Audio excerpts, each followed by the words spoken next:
enfants, comment vous allez? Moi, je vais bien par la grâce du Seigneur. Et voilà, c'est notre culte du dimanche et nous allons commencer. Et nous allons commencer par la prière. On va baisser la tête, fermer les yeux.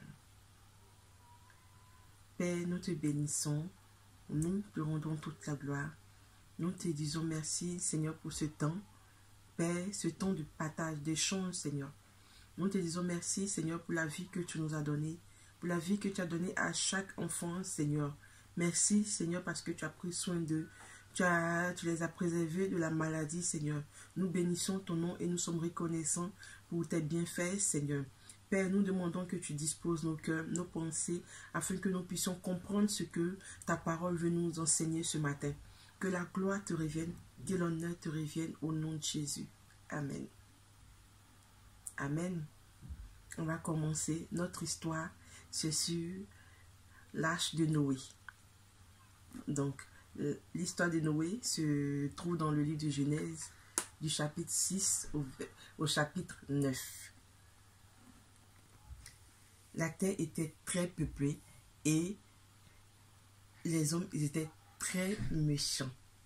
Quand je dis méchants, ils étaient très méchants au point où Dieu s'est fâché contre tous les hommes. Mais parmi tous ces hommes, il y avait un homme bon, un homme gentil, un homme qui craignait Dieu. Celui qui craint Dieu, c'est celui qui aime Dieu, celui qui met sa parole en pratique. Et cet homme-là, c'était Noé. Noé, Dieu l'a choisi parmi tous ces hommes parce que Dieu l'aimait, parce qu'il respectait Dieu. Il faisait tout ce que Dieu lui demandait. Noé devait construire l'arche. Et l'arche, c'est un grand bateau. C'est Dieu qui lui demanda de construire l'arche. Voilà. Et dans l'arche, il devait mettre toute sa famille et il devait mettre les animaux. Pendant qu'il était en train de construire l'arche, les habitants de son village, de la terre même, se moquaient de lui. Parce qu'il n'y avait pas d'eau, ils étaient sur la terre ferme. Mais il était en train de construire l'arche. Et l'arche, c'est Dieu qui lui a donné les mesures, Dieu lui a donné les indications pour qu'il puisse construire l'arche. Noé n'a pas posé de questions parce que la décision venait du Seigneur. Et quand Dieu te parle, tu fais ce que Dieu t'a demandé. Il faut être obéissant. Il faut automatiquement faire la volonté de Dieu.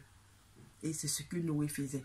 Et quand Noé a fini de construire l'arche, Dieu lui a demandé, il faut faire entrer les animaux deux par deux, les animaux de chaque espèce dans l'arche. C'est, quand on dit deux par deux, c'était un lion, une lionne, un tigre, une tigresse, pour dire un mâle et une femelle dans l'arche, afin qu'ils puissent se reproduire plus tard. Et il a demandé à Noé de faire entrer toute sa famille, parce que le temps était arrivé pour qu'il y ait le déluge. Le déluge, c'est une forte pluie, une très très grande pluie qui devait s'abattre sur la terre et détruire tout ce qui existait sur la terre. Les arbres, les poissons, les animaux, tout. Et Noé, quand il a fini de construire les animaux, Dieu a permis que les animaux même viennent et entrent dans l'arche deux par deux. Et Noé a fait rentrer toute sa famille dans l'arche. Et Dieu a fermé l'arche. Et il a commencé à pleuvoir. Il a plu pendant 40 jours et 40 nuits. Mais pendant ce temps, Noé et sa famille sont restés dans l'arche. Ils n'ont pas ouvert la porte pour regarder dehors parce que c'est Dieu même qui avait fermé la porte de l'arche. Aussi, c'est de cette même façon que nous ne devons pas sortir. Parce que au temps de Noé, il y avait la pluie, il y avait le déluge. Et maintenant, nous constatons que nous ne devons pas sortir parce que dehors, il y a la maladie. Nous devons obéir, nous les enfants de Dieu, nous devons obéir aux parents parce que ce sont les consignes, il faut les respecter. Un enfant obéissant, c'est un enfant qui craint Dieu, c'est un enfant qui aime Dieu. Pendant ces 40 jours, 40 nuits, il pleuvait sur la terre. Et Noé a fait sortir un corbeau d'abord un corbeau pour voir si dehors la pluie avait cessé sur la terre. Et quand il a fait sortir le corbeau il est parti, il est revenu. Parce qu'il y avait encore l'eau sur la terre. Et ils ont encore fermé la porte. Ils ont attendu un certain temps. Et après, Noé a fait sortir une colombe qui est partie et qui n'est pas revenue. Cela veut dire que sur la terre, il n'y avait plus d'eau, que Noé devait sortir avec sa famille et les animaux qui étaient dans l'arche. Voilà, ils sont sortis et Dieu, à leur sortie, a fait apparaître l'arc-en-ciel. L'arc-en-ciel, c'était signe d'une alliance avec les hommes. Dieu a fait une alliance avec les hommes pour dire qu'il n'allait plus détruire la terre. Donc, voilà, cette alliance-là a permis à nous, enfants de Dieu, d'être en accord avec le Seigneur. Donc, voici au temps de Noé, comment la destruction de la terre s'est passée par la pluie. Et aussi, à notre temps, maintenant là, nous devons rester enfermés. Mais on reste enfermé, cela veut dire qu'on reste en prière. On demeure toujours en prière afin que Dieu nous garde de cette maladie. Parce que d'autres sont malades. Nous devons être reconnaissants parce que nous sommes épargnés de cette maladie qui tue beaucoup de personnes. Voilà les enfants, c'est terminé pour l'histoire de Noé. Mais vous savez, comme d'habitude, après l'histoire, il y a des questions. Première question. Pourquoi Dieu se fâcha contre tout le peuple? Deuxième question. Quel est le nom de celui que Dieu a choisi pour construire l'arche? Troisième question. Qu'est-ce que le déluge?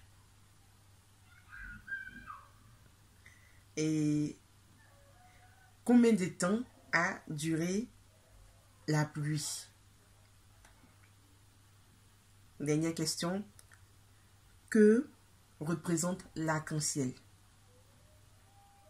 Voilà. Il faut répondre à ces questions sur une feuille. Et quand on se verra, je vais ramasser les feuilles et on va voir qui a bien compris l'histoire de Noé.